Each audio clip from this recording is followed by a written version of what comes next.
Rumah maulid Nabi juga, maulid Nabi. Mereka nak buang. Tapi nak tolak, jangan jom tolak. Jom tolak, tak bergerak. Tuan-tuan, ingat, benda yang Nabi, Allah akan bayar cash, tuan-tuan, di dunia. Sebab tu orang yang hina Nabi, jaga. Kalau tak dunia, saat kematian dia. Tunggu, tuan-tuan. Akhirnya, tuan-tuan, apa yang berlaku? Bila dah siap, sampai di Qurtabah, rupanya depan Babul Umrah, tuan-tuan, pintu Babul Umrah. Saya pun sampai jamaah semua turun. Pakcik ni nak turun tak larat, tuan-tuan. Muka dia nampak lain aja. Saya buka pintu, pakcik bolehkah turun? Turun, tuan-tuan. Dia pijak-pijak bumi haram. Dia lemah. Dia jatuh, tuan-tuan. Saya sempat letakkan kepalanya atas riba saya. Bila letak atas riba saya, dia pun memandang ke langit. Lalu dia sebut, Allah. Dia mati atas riba saya. Dia mati dalam kain ihram. Dia mati atas riba saya. Dia mati dengan menyebut kalimah Allah. Dia mati, tuan-tuan, dalam keadaan dah dapat haji. Dia mati pula depan Babul Umrah. Dia mati pula, tuan-tuan, dalam keadaan berwuduk baru lepas sembahyang subuh. Kita nak kata apa orang macam ni? Jamin syurga Allah, betul tak? Jamin syurga Allah Subhanahu wa ta'ala. Sebab tu saya tengok-tengok, ya Allah, pakcik ni, isteri dia turun-turun menangis. Ustaz, saya kata, kenapa makcik menangis? Suami kakak makcik mati depan Masjidil Haram, tanah haram pula. Dia kata, Ustaz, saya datang, Ustaz, bawa 4 beg, Ustaz. Saya takut balik nanti saya seorang 4 beg, tetap 4 beg. Bagaimana saya nak berhadapan dengan anak-anak saya, Ustaz? Orang perempuan ni dia terasa kehilangannya. Kita kalau isteri kita mati, kita kehilangan berapa bulan? 4 bulan ya. Mula-mula oh tepuk, sabarlah, lambat sangat 4 bulan, dia kata. Dia nak bagi juga macam edah, tuan-tuan. Tak ada edah orang lelaki mati boleh kahwin, tuan-tuan, tak ada masalah. Tapi dia takut, tuan-tuan. Sebab apa? Sebab dah berjanji dah. Ketika mana isteri hidup, isteri masuk insurans, tuan-tuan, 200,000. Isteri kata, bang, kalau saya mati abang jangan kahwin. Kalau abang kahwin, saya balik jadi hantu. Kawan betul, susah. Ada, tuan-tuan, ada seorang cikgu dia kata, saya kalau suami saya kahwin lain, nanti saya balik jadi hantu raya. Saya kata, mampu macam ni.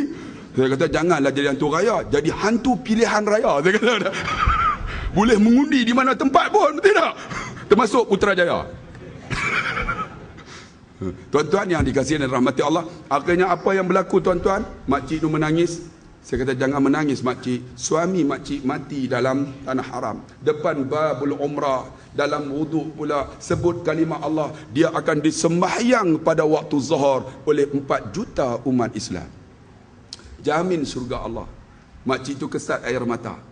Seminggu dia nak balik, tuan-tuan, dia menangis setiap hari. Ketika dia nak balik, dia jumpa saya senyum, ya. Kenapa makcik senyum? Semalam saya jumpa suami saya, Ustaz, duduk di dalam syurga, Ustaz. Saya yakin dia dalam syurga Allah Subhanahu wa ta'ala. Bang, tu nama rahmat. Kalau boleh yang muda-muda ni pergi, tuan-tuan, pergi Mekah. Pergi muda-muda, duduk multazam. Ya Allah, aku nak buat apa?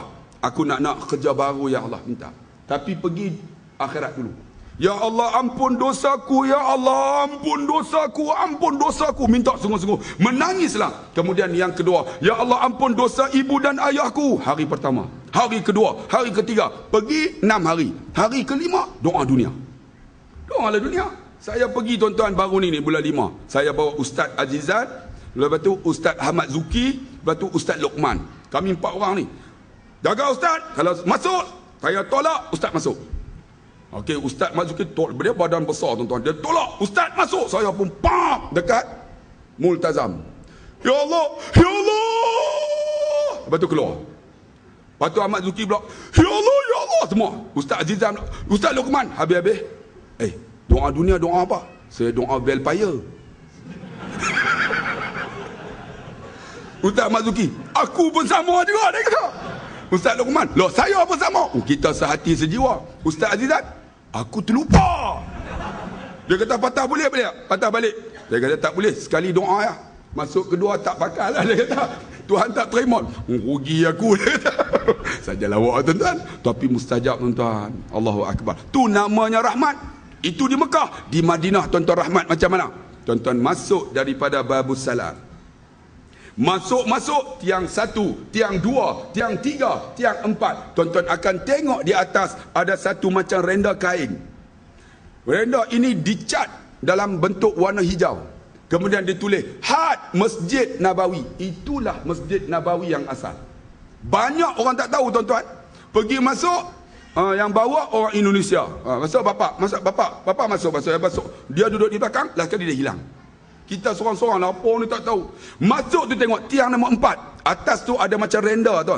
Dia tulis Had Masjid Nabawi dalam bahasa Arab. Itulah Masjid Nabawi yang asal. Sampai ujung sana. Kemudian sana Masjid Nabi. Masuk lagi, tuan-tuan akan tengok satu mihrab. Itulah mihrab Saidina Osman. Saidina Osman menangis ketika dia lalu dekat Baqi'. Pensan, sahabat angkat balik ke rumah. Dia rumahnya, tuan-tuan, ada satu masjid dibuat. Masjid Saidina Osman. Dan Saidina Osman ni, tuan-tuan, ketika dia jaga daripada pensan, sahabat tanya, "Ya Amil Mukminin, kenapa kamu pensan?" "Aku dalam perut mak, aku bersama dengan mak. Aku dalam dunia, aku bersama kamu semua. Aku dalam kubur, aku seorang-seorang aja. Kamu tak takut kah?" Menangis Saidina Osman. Itulah mihrab. Jalan depan lagi ada satu mimbar. Itulah min baiti ila mimbari raudatun min riyadil jannah. Daripada rumahku ke mimbarku taman surga, namanya Raudah. Raudah ni kalau nak tahu besar ni aja, lebih kurang. Dan kapetnya sama dengan kapet surau Al-Husna, warna hijau. Aku cukup suka. Nasib tak warna biru. No? Bagaimana? Rani dia orang ni. Warna macam ni lah. Tapi dia ada bentuk-bentuk yang cantik, tuan-tuan. Kawasan lain warna merah, warna hijau. Sebab apa? Muttaki'ina ala ratrafin khudrin wa abqariyal hisan. Tengok, dalam syurga esok Allah sediakan hamparan di syurga, pemadani-pemadani dan katil-katil yang berwarna khudrin, hijau. Di syurga esok warna hijau, tak ada warna biru. Tuan-tuan carilah warna biru, sesat tuan-tuan. Gelak. Tengok makcik tak gelak. Nampak sangat tudung merah. Dengarlah dulu, tuan-tuan. Semua tu warna hijau. Jalan lagi, belakang mimbar ada satu tempat yang tinggi. Tempat itulah Bilal melaungkan azan. Allahu Akbar, Allahu Akbar. Simple lah. Tetapi azannya bergegar arasy Allah. Itu Bilal. Ketika suatu hari datang seorang, saya cerita kan, ada seorang sahabat, "Ya Rasulullah, suara Bilal bukan sedap, suara aku lebih sedap. Suara aku sedap lagi, aku azan, ya Rasulullah." Nabi kata, "Jangan, biar Bilal azan." "Aku nak, ya Rasulullah." Nabi kata, "Silakan azan maghrib." Dia pun azan. Allahu Akbar, Allahu Akbar. Tiba-tiba habis sembahyang, malaikat Jibril turun. "Ya Rasulullah, kamu tak sembahyang maghrib ke hari ini?"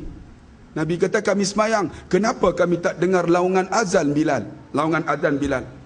Rupanya hari itu orang lain yang azan. Dia azan tak ikhlas kepada Allah. Azannya tak naik ke langit. Masya Allah. Lalu Bilal lah melaungkan azan di atas tu, tempat tu. Orang perempuan tak tahu. Kebanyakan orang perempuan tak tahu. Dia masuk tak tahu. Tapi isteri saya akan bawa. "Ni tempat Bilal. Sembahyang di sini mustajab. Ini ada tiang nama Abu Lubabah, ini mustajab. Ini Sayyidatina Aisyah, ini mustajab." Tapi kalau pergi dengan Indonesia, masuk yang kakak, masuk yang makcik bu, masuk, dia tinggal. Kita sembahyang mayang.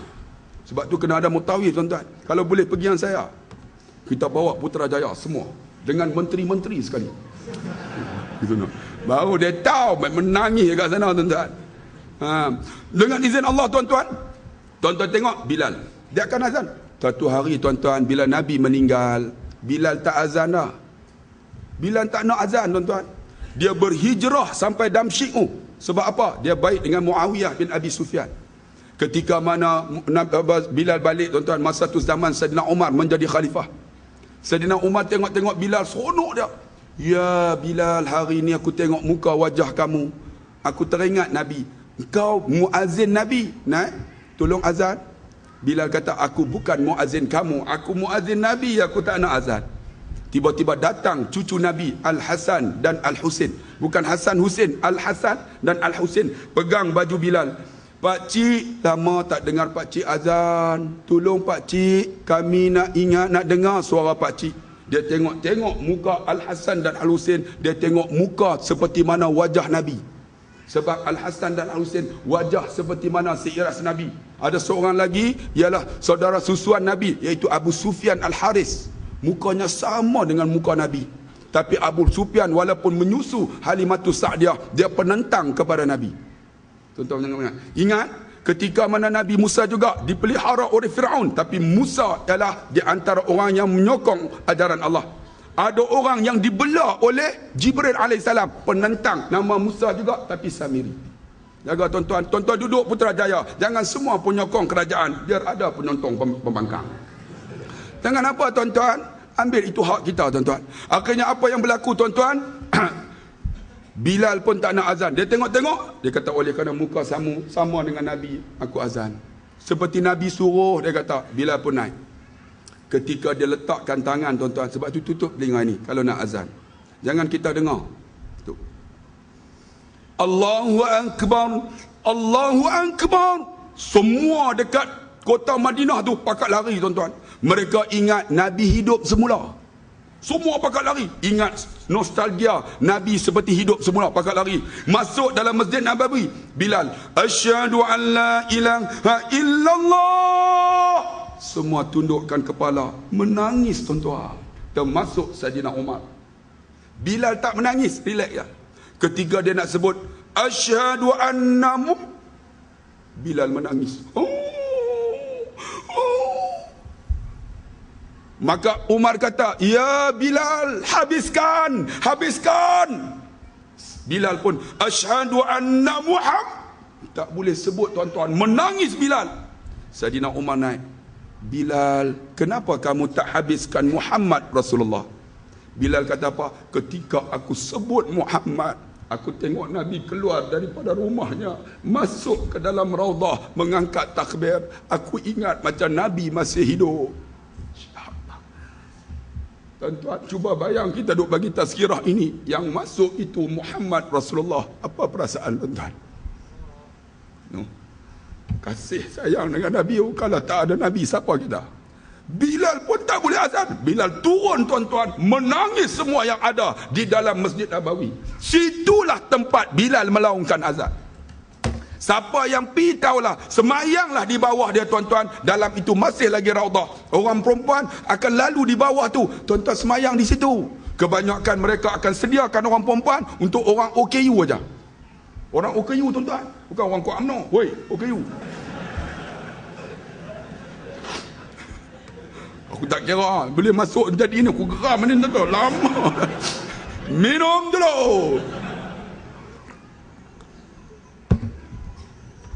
Anak muda boleh buka minda tuan-tuan. Akhirnya apa yang berlaku tuan-tuan? Tengok. Depan lagi tuan-tuan. Tuan-tuan akan tengok ada satu tiang. Dalam tu ada satu tiang nama Abu Lubabah.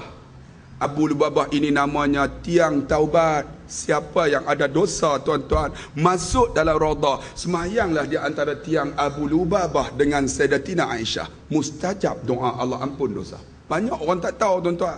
Itu yang nama rahmat. Ni Abu Lubabah ni ikat tuan-tuan sampai turun ayat ampun dosa dia. Kalau tuan-tuan ada dosa, pergi Madinah, masuk, tengok Abu Lubabah. Hadhihi sutunah Abu Lubabah, dia tulis. Itulah tiang Abu Lubabah. Sayyidatina Aisyah. Hadhihi sutunah Sayyidatina Aisyah. Semayang antara tu. Nak masuk kena berebut tuan-tuan. Tuan-tuan angkat takbir. Ya Allah. Dalam hati, ampun dosaku ya Allah. Sampai sujud yang terakhir, tuan-tuan panjangkan sujud. Sebab Nabi kata apa? Aqrabu ma yakunu abdun inda rabbi fahuwa sajidun. Paling hampir aku dengan hamba ketika sujud. Ketika sujud tu tuan-tuan, ketika solat taubat, tuan-tuan sebut Allah, Allah, Allah, Allah. Hati, ya Allah ampun dosaku, ya Allah ampunlah dosaku, ya Allah. Menangis, Tuhan terima taubat tuan-tuan. Tuan-tuan, itu di raudah, itu namanya rahmat. Jalan depan lagi ada satu mihrab. Mihrab itu ialah mihrab Nabi.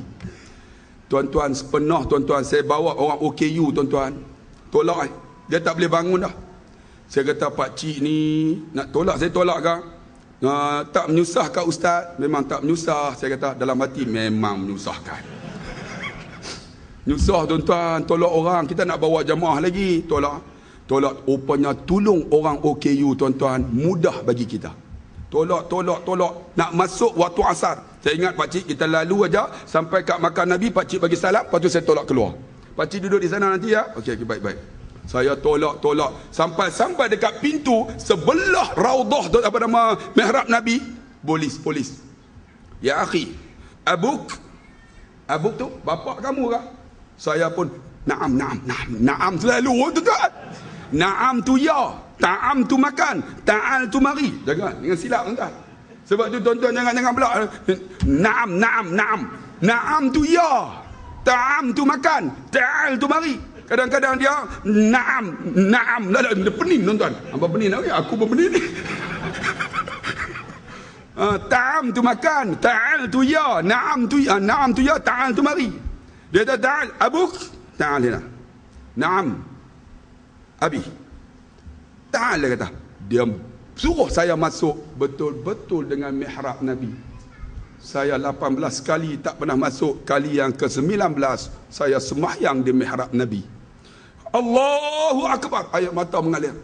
Ketika saya sujud terbayang, aku sujud di mihrab Nabi, sebenarnya aku sujud di atas tapak kaki Nabi. Air mata mengalir. Aku tolong orang, Allah tolong aku sembahyang di depan mihrab Nabi. Walaupun 18 kali tak pernah sembahyang di situ. Alhamdulillah saya sembahyang tu sudah sujud.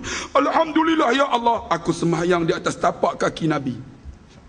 Habis saya bagi salam, pak cik, dia tengok saya. Ustaz, inilah mihrab Nabi. Mihrab ke?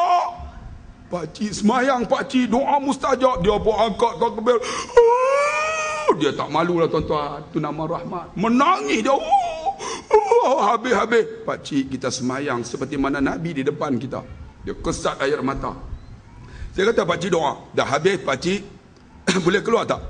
Saya pun bangun. Polis tu, Ijlis. Dia suruh saya duduk. Saya kata limadha? Waktu asar nak masuk. Duduk dia kata. Jangan keluar. Kalau keluar nanti tak boleh masuk. Saya pun alhamdulillah duduk lagi. Tuan-tuan tengok, tolong orang yang kurang upaya, Allah bantu. Dah duduk asar tuan-tuan, saya pun dah semayang asar apa semua nak balik. Tolak pakcik tu, Arab tu sekali lagi. Ijlis dia kata. Intazir hatta salatul maghrib. Tunggu pula sampai solat maghrib.